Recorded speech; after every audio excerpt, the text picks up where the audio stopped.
Yeah, gotta aim for the top like, hold up.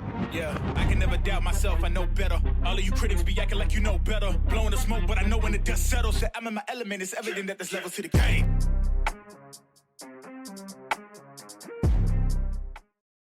So what's happening, people? Welcome back to the Athletes podcast.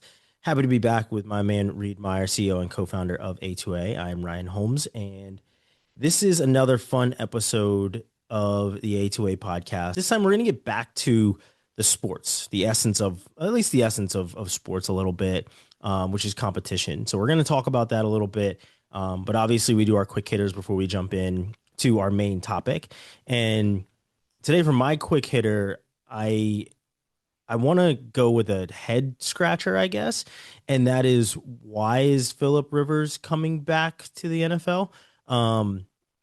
And it posed Peter Schrager, who's now on ESPN, was formerly of Good Morning Football, posed a good question on Twitter where he said, if Phillip Rivers takes one snap for the Colts, does that restart his clock for the Hall of Fame? And I feel like that's a great question. And obviously we've never really seen this before, but it's very interesting how the Colts are obviously scraping the bottom of the barrel right now, where they had to call in Phillip Rivers to come back in. You know, you've got Daniel Jones who gets hurt. You got a number of other quarterbacks that apparently are hurt. You're starting Riley Leonard right now, and you're calling Phillip Rivers. So I am confused at why they would be calling Phillip Rivers. I guess I understand why. They don't have a quarterback, whatever else, but why would they go to a guy who is retired, has grandchildren now? I mean, there was a stat out that Riley Leonard is like a year or two older than Phillip Rivers' oldest kid. So like, it's just one of those things where it just doesn't make any sense. So I wish him the best if he does have to step on the field. He is apparently signing with the Colts, or has signed with the Colts practice squad. But for me, I just don't get it. Honestly, I'm not on board with it. I feel like he should have stayed retired, continued to enjoy all 17 of his kids. I think he's got like a crazy amount of kids, and just enjoyed life after football. But to come back to the Colts, I mean, I could see if he was coming back to like a contender. I know the Colts are like right now in the thick of it, and they were a contender, but without a quarterback, they are not going to be. I don't see them being a serious contender. So when I say come back to a contender, I mean come back to a team where he could be a backup, break glass if needed, which obviously the Colts are breaking glass if needed, but this is a hell of a way of going about it. So that's my quick hitter. I don't think he should do it. I am very kind of baffled by the fact that the Colts even reached out to him, but is what it is, man. Go get that bag, I guess.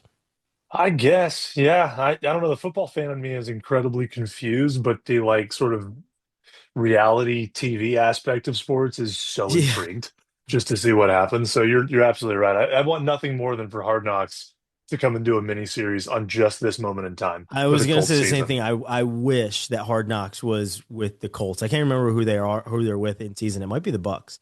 But I wish that Hard Knocks was with the Colts, because this would be epic television. Just take that crew that was on UNC for the first couple weeks before they got kicked out. Just move them over to the Colts for a couple days. You can still get something out of that work. Yep. Something good, I guess. Yeah, I don't know. We're gonna see, I guess. I don't know. My quick hitter is on the college side of things, and it's my once annual reminder to everybody that volleyball is awesome and that Yeah. everyone needs to watch it. Like they just started the regionals. I'm in the middle of watching it right now. Texas is smoking people, obviously. Uh, but man, I went to a school that had a really good team, so I'm obviously like I'm biased, and I was exposed to a really cool environment for that kind of stuff. But man, you talk about a game that's just constantly moving. Somebody's always doing something. It's to me, it's the same as like how I like hockey, where like there's graceful chaos, and everyone on that court knows what they're supposed to be doing, and they're doing it well.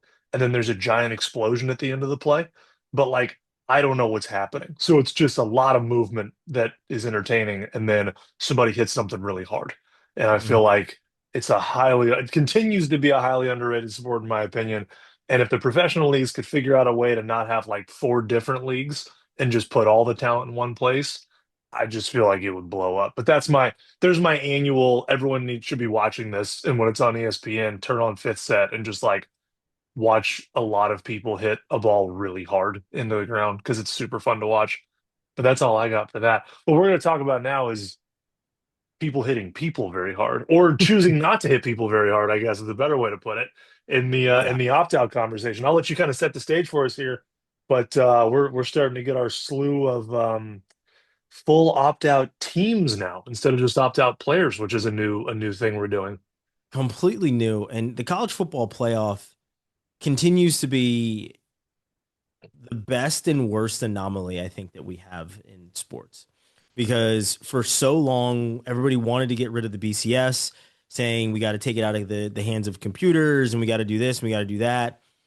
And then they put it in the hands of biased people, right? And I understand they, as a committee, they have to take out bias, have to do right by the teams, but let's call it what it is.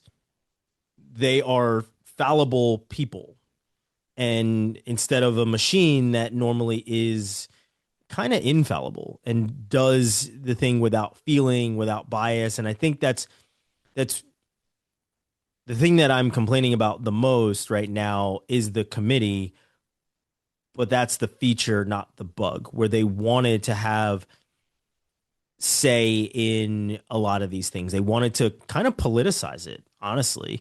Because when you realize when you add in the bias, when you add in people that are on committees that are attached to these teams, you're going to have that, right? So for me, I'm forever scorned as a Florida State fan with the college football playoff committee after Florida State was taken out from the making the playoffs, but they are also one of the original four teams from the first ever playoff, right? So Miami fans on Twitter saying that Miami is going to make the playoffs before Florida State, that's impossible because they were in the playoffs before literally anyone, to be completely honest. So that's very hard to do. But um, the college football playoff, as I said, it kind of is the best of times, it's the worst of times because you get everybody and their mother with opinions on who should be in, who should be out, this resume, that resume. And as much as they tried to make it better by adding teams to it and give it the March Madness look and feel, at least March Madness look, not maybe not so much the feel of March Madness, but maybe the look of March Madness. It's really hard to do with football. You because there isn't really a Cinderella team. It is the reverse of David versus Goliath in this situation, where David is always most of the time going to get smashed. JMU is not going to fare very well against Oregon, but it's the teams that are now opting out of bowl games that are making headlines, where the college football playoff and the teams that made it are basically a footnote right now, right? And we've got a number of teams where Notre Dame led the charge with this. And understandably so, everybody is going to use Notre Dame as the headline. But in the mix of the teams that were bowl eligible, and by bowl eligible in this situation, I don't mean the 5-7 teams such as my Florida State Seminoles who then became bowl eligible. I mean the teams that were over 500 and were bowl eligible legitimately. Hmm. And that was Notre Dame, Kansas State, Iowa State, Baylor, Rutgers. Rutgers was one of those 5-7 teams. Florida State as well, one of those 5-7 teams, along with Auburn, Temple, Central Florida, and Kansas. But it was the Notre Dame of all of this that really kind of tipped the scales, right? Of saying, well, we're not going to play since we didn't make the college football playoff. And people are now saying that Notre Dame is taking their ball and going home. And it's funny to me because when Florida State decided to play against Georgia, everybody wants to go with the 63-3. They want to go into this, that, and whatever. But they chose to play. Even their, was their backups, but they chose to play. and now Notre Dame is opting to not play. And Notre Dame of it all is very interesting because they're choosing not to be in a conference. There are other sports they are. Basketball in the ACC, a number of other sports that are in the ACC. But for football, they're going without a conference, and that's because they don't want to share their TV revenue. They want their own deals. And for me, when I hear that they're opting out of a bowl game, it's telling me that they're trying to take back the power with these TV deals because they understand what their the revenue is and what they gain from playing on a CBS and playing in a BCS in a BCS bowl game, right? So like that's the that's the thing for me that I feel is interesting because everybody is seeing it as they don't want to play because they're not in the college football playoff, certainly. But then the other part of it is the business side of it, where they also don't want to play because they don't want revenue going towards these TV deals. And you can't tell me Hmm. otherwise, because if they didn't care about that, then they'd be a part of a conference where they weren't trying to take the lion's share of the money. They're not in a conference, which means that they get all the money and don't have to share it when it comes to these TV deals. So now that they don't want to play, everybody is up in arms. But in my mind, it's kind of smart because, as I said, they're not in a conference.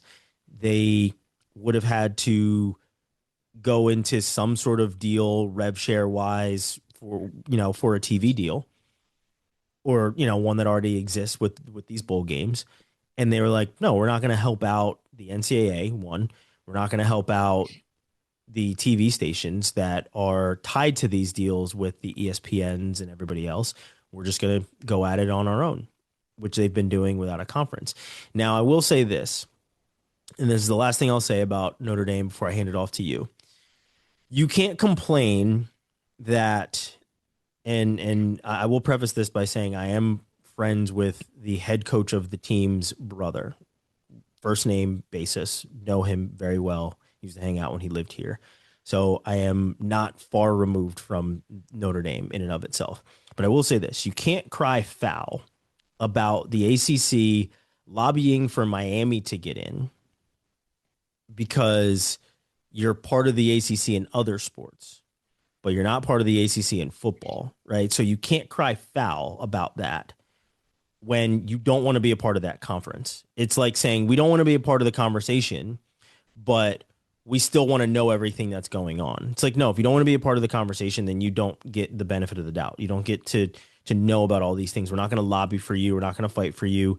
You are essentially on the other side of this. Now, if you're in the ACC, we lobby for you more than anything, but they lobbied for Duke. They lobbied for Miami. The ACC did way more than they've normally done in the past to get a team into the college football playoff when it came to, like I said, Duke winning the ACC, which triggered all these criterias, as well as Miami getting in, who beat Notre Dame. So Notre Dame being upset that the ACC didn't lobby for them is kind of wild to me. But I do side with them in saying that them not playing is better for them in the long run because it gives them the power when it comes to a TV deal and seeing what they bring to the table, which is that autonomy of not being part of a conference. Yeah, I guess what's the right way to try and I think that it was more strategic than emotional, but whether Yeah. it's strategic pettiness or emotional pettiness, it's a layer of pettiness, is It's in yeah, my they're still personal petty. opinion, whenever I think about it. And to me, it's this, I mean, to your point, like I think the being independent worked really well when it all came down to who are the two undefeated teams. You guys go because it's the BCS, and we pick number one and number two, and it's easy, Mm-hmm. right? As the game has evolved, as the criteria has evolved, as relationships with conferences and champions has evolved, there comes a time when like, we've thrown a lot of history and tradition out the window on the college football sides of things. And the independent competitor may be one of those things that just has to go. Because when I think about it, it's the same thing as like, say Jerry Jones all of a sudden decides they're going to opt out of their division in the NFL. They're just going to be independent. And if they get 8 and whatever record, if they win 8 games, they get to be in the playoffs Hmm. arbitrarily. Doesn't matter how their division does, doesn't matter how they compete against people in their own space. To me, you're trying to sort of jam multiple systems together, essentially where we stand right now. And you saw that come out the back end with a Notre Dame. You saw that come out the back end, admittedly, with Alabama being able to get destroyed by Georgia and not be punished for it, with Vanderbilt being a 10-2 SEC team and not getting in.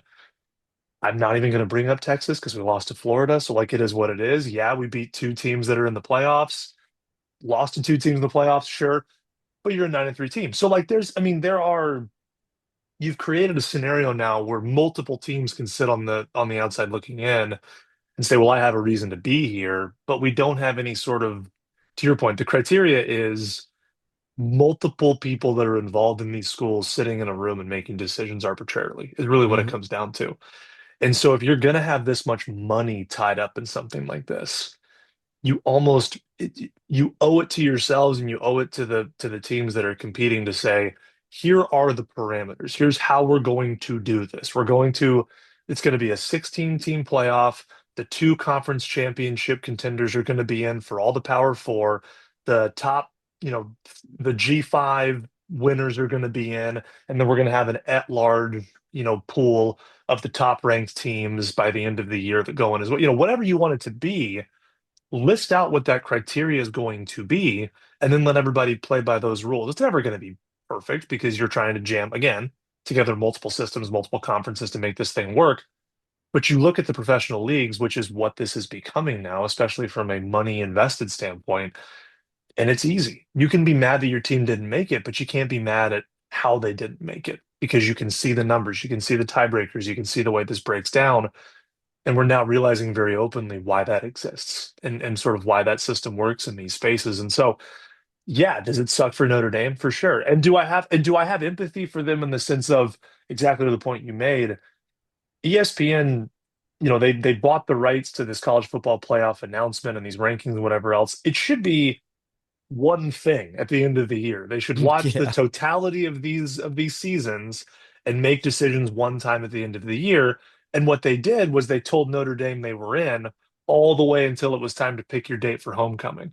And then all of Hmm. a sudden they flipped it out, knowing full well that the head-to-head was there, knowing full well that Notre Dame and Miami had played multiple teams together and that there was a difference. And all those metrics were there leading up to it. So I really do understand and empathize Notre Dame's strategic pettiness, I would say, in this space, because they were told one thing for multiple weeks, because ESPN wanted to have another show that had ratings, because they bought it the CFP rights for 400 billion whatever number it was, and Yeah. and now they want to get their money back on it. I get that, but what you're doing is you're creating a system that now is going to, I mean, maybe it was strategic in the sense of like, we're all talking about it now, right? I cannot get away from people's opinions on these things online at the moment. And it all stems from the ESPN college football playoff show. So maybe that is strategic in their sense as well. But yeah, I get it. Don't play the game. Don't give ESPN the extra revenue for Notre Dame to be on the program in whatever bowl they were going to be in. I understand those points. Where my frustration comes into play, and this is a lot of what I was sort of soapboxing to you before we decided to talk about this, was, man, I look at Notre Dame, I look at Kansas State, Iowa State, Baylor. I look at these schools, Rutgers. I look at these schools that are legitimately bowl eligible teams, right? Went into it, knew they had gotten a bowl. They're going to look at all of the seniors on their team, who 99% of which are not going to have an opportunity to play at the NFL, and basically say, screw you. We've now arbitrarily ended your season for you. Yeah. You might have had a chance to bring family over. You might have had a chance to put a bow tie on this career. You might have had a chance to mentally prepare for the fact that this phase of your life that has taken up so much of your life is going to end now. And you're going to do it in a big hurrah, whether it is the Reliant Quest Bowl or the college football playoff. This is your last opportunity to do that in this type of competitive fashion because of how football operates. And whether it was the organization, whether it was the coaching staff, whether it was a full team vote, and all of the freshmen and sophomores that have multiple years of eligibility left are voting sort of against the senior class. That doesn't sit well with me that those seasons are arbitrarily ended for those guys. And that wouldn't sit well with me no matter what the sport was. Because you and I played, and yeah, sure. Like I opted to stop playing after a couple of years, but I got to do it on my own terms. I got to get to the Yeah. end of that season and make that decision, and I knew that the end of my career was coming at the end of that year, and so I got to play that year out with reckless abandon, knowing that that was my opportunity and get good with that. Right? There wasn't a situation where, our team was on the verge of making the playoffs or just missed, and we were going to go to a different type of tournament. And all the freshmen just leaned up and said, I don't want to play anymore. And so it just was done, right? I didn't have that moment. And so that's the part that I'm really struggling with on this whole piece. And I'm curious what your thoughts are from your point of view, from being a football player and kind of going through that process. Maybe it is a situation where like everyone's beat up at the end of the season and you just want to go home and you don't care. But I just struggle I can't imagine knowing that's my last year and other people outside of my control, even though I did what needed to be done to play that one more game, said, no, actually, we're not going to do that. You're just going to go home and give me back your jersey.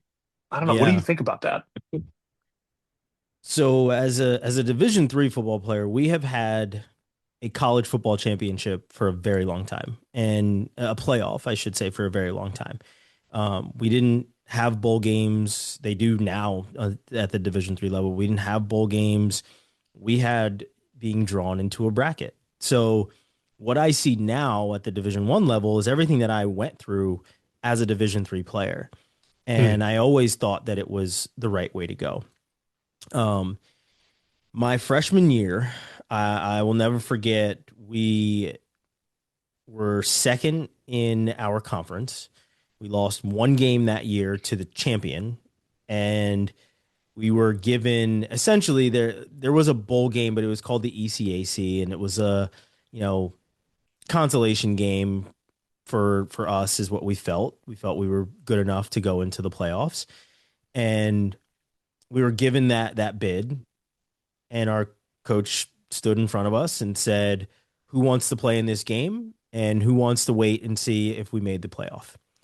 And as a team, we voted to not play in that game and to wait and see if we made the playoff. We inevitably did make the playoff. We lost that first game. And then the next year, we're an automatic bid. We're the top seed. We win our first game, lose our second one, but we also were able to make the decision for ourselves.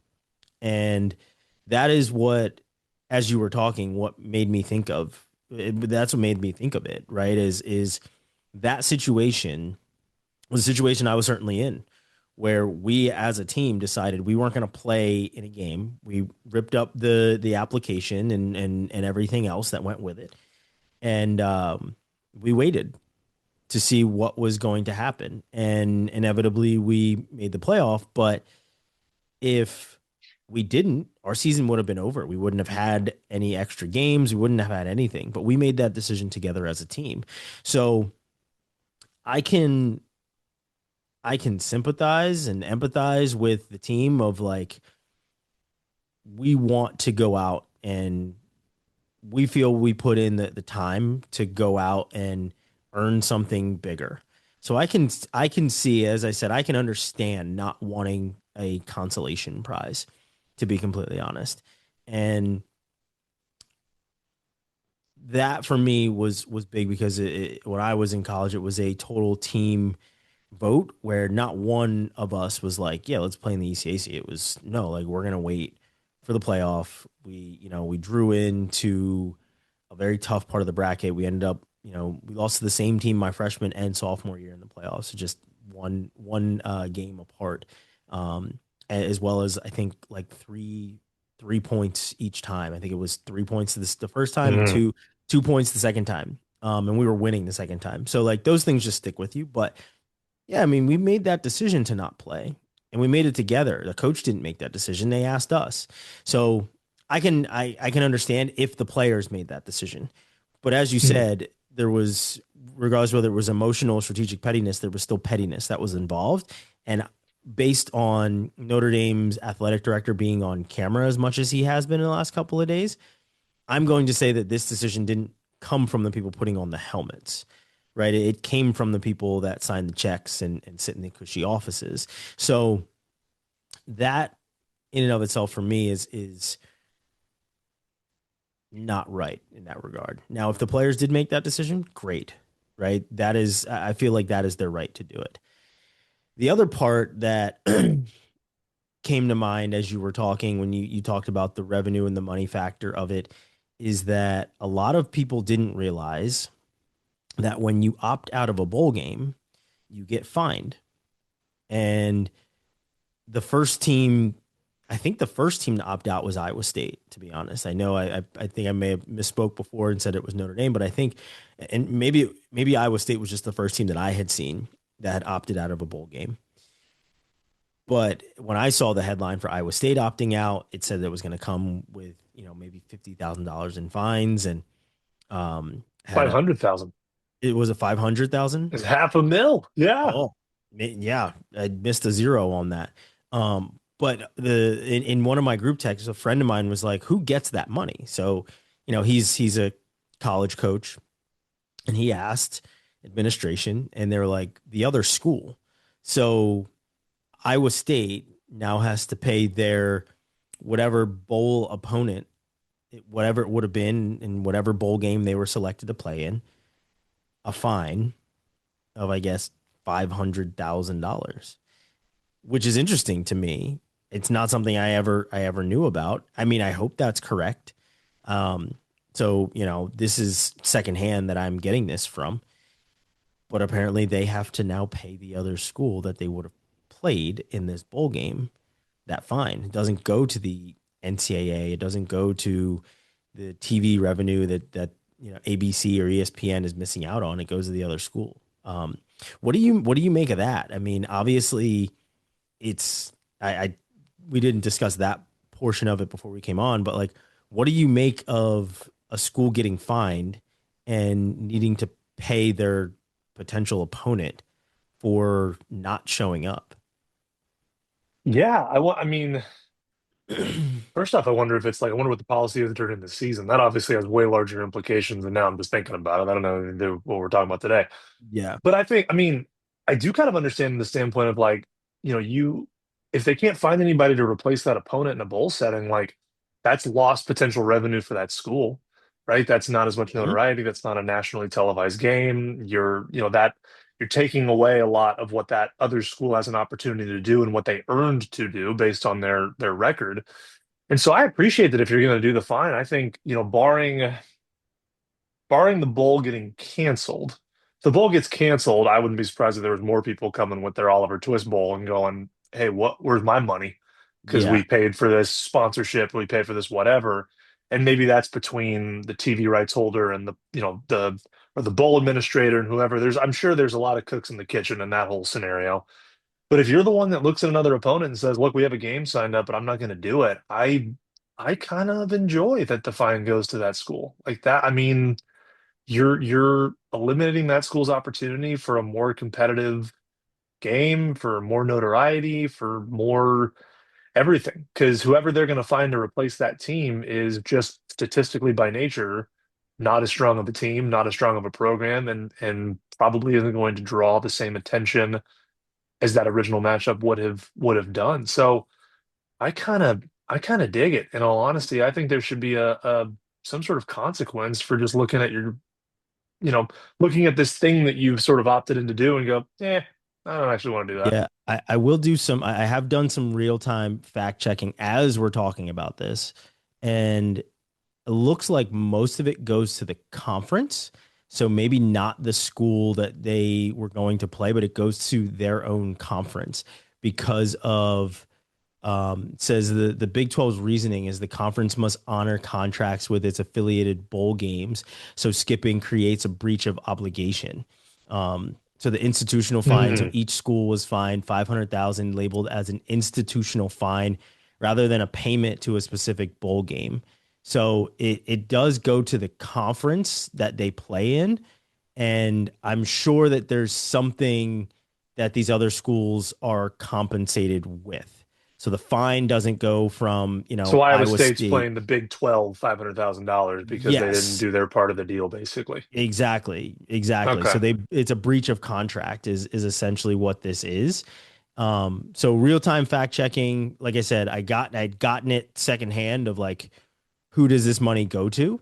Um, and but there's precedent behind all of these things, and the fine goes to the conference. I don't know if the conference will then pay the school that is losing out on some of this revenue as well, but the check gets written to whichever conference they are a part of. So some real-time fact checking. I know that people may see this and be like, well, what the hell, you guys are wrong.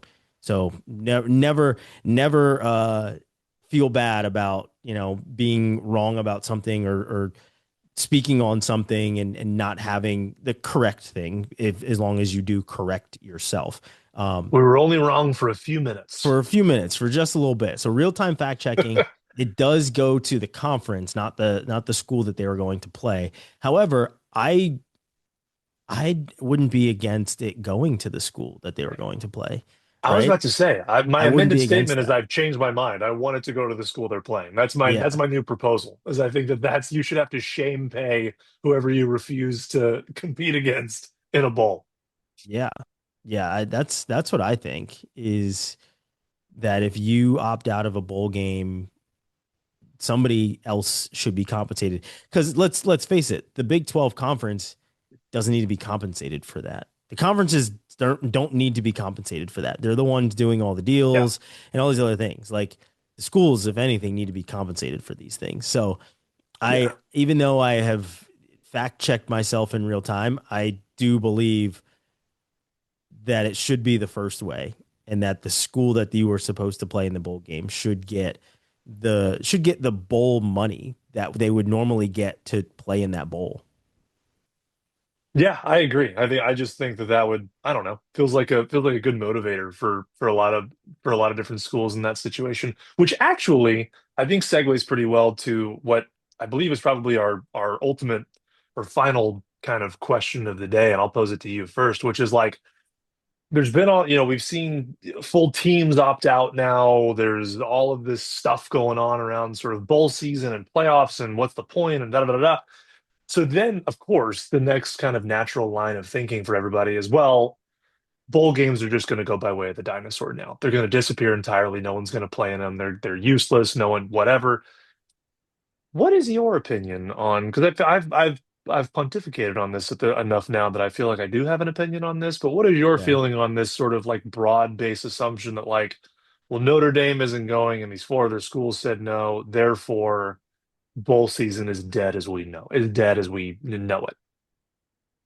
I don't think that it is, mostly because the bowl games are still wrapped into the college football playoff, right? So if you're lucky enough, the Tostito, it's not Tostitos Fiesta Bowl anymore, but the Fiesta Bowl is now wrapped into the college football playoff, where this team is playing in the Fiesta Bowl. The winner of the Fiesta Bowl plays the winner of the whatever.com bowl, like all these different things, right? But the outside bowl game, outside the college football playoff bowl season, I think could be in some trouble. And maybe this is a one-off thing, but I think Notre Dame is kind of setting a precedent, and I believe that Florida State honestly would have set a precedent had they decided to opt out of their bowl game against Georgia last year, Mm. but they decided to play, right? And they play in what is essentially a meaningless bowl game, and you kind of go from that. But I do think that a precedent has been set of, we didn't make the playoff, we're gonna head home. But like the changes that are being made to criteria within these bowl games, because you had a 5-loss Duke that won the ACC conference and is saying ACC champion, we should be in, automatic bid, this, that, whatever. But there were just so many other things that were going into it. So now they're going to look at their criteria. The Notre Dame AD is saying if we're ranked in the top 12, we're guaranteed a spot. Just all these clauses that they have now part of their deal, which is insane. But then it's the group of 5 teams. It's the JMU and Tulane that are in there, where it's a as Greg Sankey said last year, and he kind of backtracked on this statement this year, but one of these things is not like the other. And yes, JMU and Tulane certainly not like the other. But when he was speaking about it, he was speaking about the ACC. He was speaking about another Power Five, Power Four conference when he said that 2 years ago on what was it, College Game Day.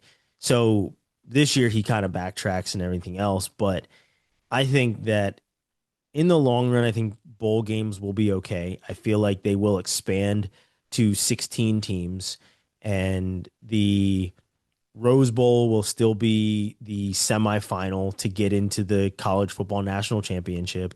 You'll have something else on the opposite side of the bracket, but each one of these teams, it'll be this team is playing in the Fiesta Bowl. This team is playing in this bowl. This team has this bowl game, and it'll be nothing but bowl games up and down the bracket. And you win this bowl game, you get this Pop Tart Bowl trophy, and you head off to, like I said, the Fiesta Bowl. You win the Fiesta Bowl, you're headed off to the Rose Bowl, and then the Rose Bowl leads you into the national championship. So I feel like that is the path that they're on. And from that standpoint, I think bowl games will be okay, but it's the meaningless ones, the ones that people aren't really that interested in. The ones that you see Notre Dame and Kansas State and Iowa State opting out of because they're not part of the big dance. So the money of it all is what's going to change things because the as I've named a number of times, these bowl games are sponsored by whoever. So you're going to see potentially less sponsorship numbers because if I'm, sponsoring the Ryan Holmes Bowl and I think that I'm going to get a Notre Dame Iowa State game in the Ryan Holmes Bowl and then Notre Dame opts out and all the money that I spent to get my name and my business or whatever it is on this bowl game, I'm now out that money. There's got to be the contracts for these sponsorships are going to be written very differently now. That if I'm not a college football playoff bowl and I'm an outlier bowl, let's call it, and I'm not part of that big dance bracket and things are changing, those conference or at least those bowl game deals for sponsorship are going to be, if this game isn't played, I want all my money back. And who's to say that's not already happening? I don't know. It's not already happening because we've never actually really seen this many teams opt out of bowl games. So I'm not sure if that actually happened or whatever else, but I feel like that clause will certainly be in there because you're paying for that amount of visibility on TV and you have already forked up how many millions of dollars to have your company name on this bowl game. So I think it's a double-edged sword. The college football playoff bowl games will be just fine because they will have the cachet to be a part of the bracket, just like the teams that have the cachet to be part of the bracket. And just like the teams that don't have the cachet to be part of the bracket and the bowl games that don't have the cachet to be part of the bracket, it's going to be just another outlier. So I'm hopeful that you do see teams continue to play in bowl games, but with this precedent being set, if it's a team that is left out in the cold instead of making that top 16, and I mean this year top 12, I can definitely see a lot more teams just saying, okay, well then our season's over. That's just how it's going to go.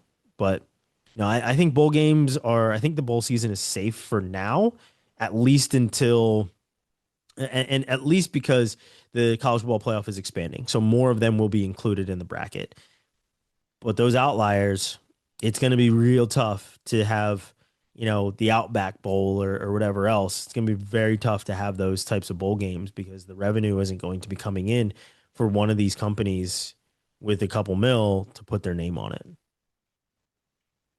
Yeah, I mean, I obviously agree with you on the college football playoff side. Those are going to be they've got enough swagger to them, and those companies will never give up, that because it is it's night and day comparison as far as your ROI. I'm sure the money you have to pay too, but the Mm-hmm. exposure that you have at the the VRBO Fiesta Bowl, I believe is what it is now, if when Yeah. Tostitos gave it up. But the Chick-fil-A Peach Bowl, that kind of stuff, right? I mean, those are always going to be what they are. I am cautiously optimistic that the remainder bowls are going to stay where they are, and I say that completely biased.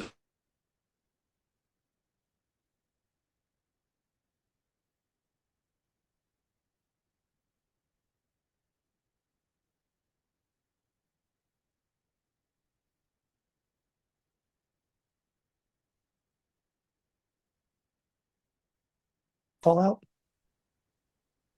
You froze. Yeah, I did my you froze too, and I was like, shit, we can obviously edit all that out. I can edit that out. When did you stop hearing me? When you said completely biased, that's the last Oh, word I heard. cool. Okay, I can go from there. Yep. Uh, yeah. So this is all coming from a completely biased standpoint as somebody who grew up on a, 45 choice bowl pool that you fill out every year and you push Mm-hmm. $10 in and it gives you something to watch over the holidays with family. So for me, there's definitely a nostalgic aspect to it, and that's why I like them as much as I do. Um, but in my opinion, I mean, I think the Bulls are going to have to reinvent themselves if they stick around. But I do think there's a place for them in college football, and I think there's a relevant place for them in college football. I think there's sort of two lanes that you could explore when it comes to these bowls, right? Or three. I mean, the traditional one we still have, which is, man, for the love of the game, we're going to go compete against a random team. We're going to put up, Big Ten versus SEC and these different matchups and just see what happens, right? That's going to draw eyes. It's going to be a fun experience for the players. It's something unique. It's teams you'd never see play against each other. Let's go see what happens, right? I think that element of it, there's always an argument for that element of it. I think Mm-hmm. if we talk about sort of how football is developing, I think if you set expectations for the bowl games, it could be one of two things. It could be one, an opportunity for guys that are looking for transfer portal opportunities now that timeline has moved back, at least for the games that are before that January window. you know, this is the chance for you to show up and show out, right? Kind of your last hurrah, show everybody what you can do. Let's do trick plays. Let's do flashier plays. Let's bomb the ball down. Let's see what guys are doing. Now, coaches obviously may not be motivated to do that, but players may want to compete and play because it's an opportunity for them to show what they have, and then we'll see what happens when the transfer portal rolls around. What I would almost rather it do, and again, it's coming. There's no data to back this up. It's just what I wish would happen because I think it would be interesting is if you do have this big transfer portal movement and you have these guys that are opting out because they want to go to a different school or they're dealing with money or whatever, shoot, man, do this and almost treat it like a prospect game.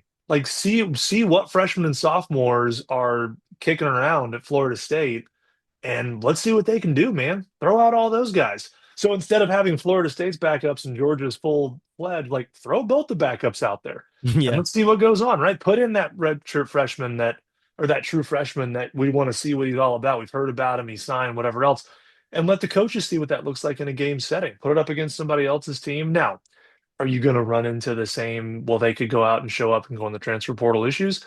Yeah. So I think a lot of this couldn't happen until we clean up some of the guardrails and some of the edges around the Wild West that is, you know, just buying kids off and transferring when all that kind of stuff. And fix That's the all got calendar for that matter. exactly. Yeah, that all unfortunately for my thing to work, that has to get reformed and I've got no confidence that's going to get done. No. But if it does, I think having those games set up is like, yeah, absolutely I would sit down and watch Texas or Texas Tech's freshman and sophomore go face up against somebody else's freshman and sophomore and just see what we got coming down the line. Who do we recruit? What's going on? How do they play? Like I think there's still a space for all of those things to be there. And I'll continue to put my $10 in and watch those games and see what the hell happens at the end of the day. So it's mine stems from more from nostalgia. It stems more from just a general love of those games as a whole. But I do think inevitably because of the way that college football is growing, you're going to have to iterate those. You're going to have to innovate those for them to, for your point, for Bad Boys Mowers to pay for the Gasparilla Bowl, for Kinder to pay Yeah. for the Texas Bowl, for the Rely, for these random, for Snoop Dogg to keep paying the Arizona Bowl. Like there's going to have to be something there for them to want to continue to do it. So I don't know. To your point, it remains to be seen. I don't think it's going to be something that happens in the next 2 years, but let's talk about this in 5 to 7 years and kind of see what happens when we've got a full cycle of this stuff that's gone through and we've all decided how much we care about this. Yeah, overall, there just needs to be reform all around. The calendar needs to be reformed. They're definitely going to. There's already. I mean, we haven't even seen one game from the college football playoff, and they're already talking about how they're going to make changes next year and how they're going to essentially take it out of the committee's hands, which, in essence, you started it, for lack of a better term. You put it Yeah, into I'm not the against committee's it. hands.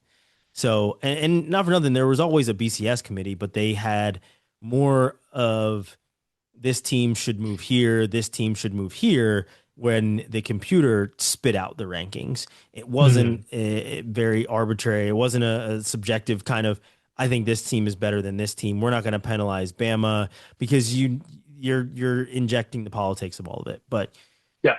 no matter what happens, I'm going to sit down. I'm going to watch some football. I'm going to enjoy whatever it is, whoever is playing on television, because I love the game.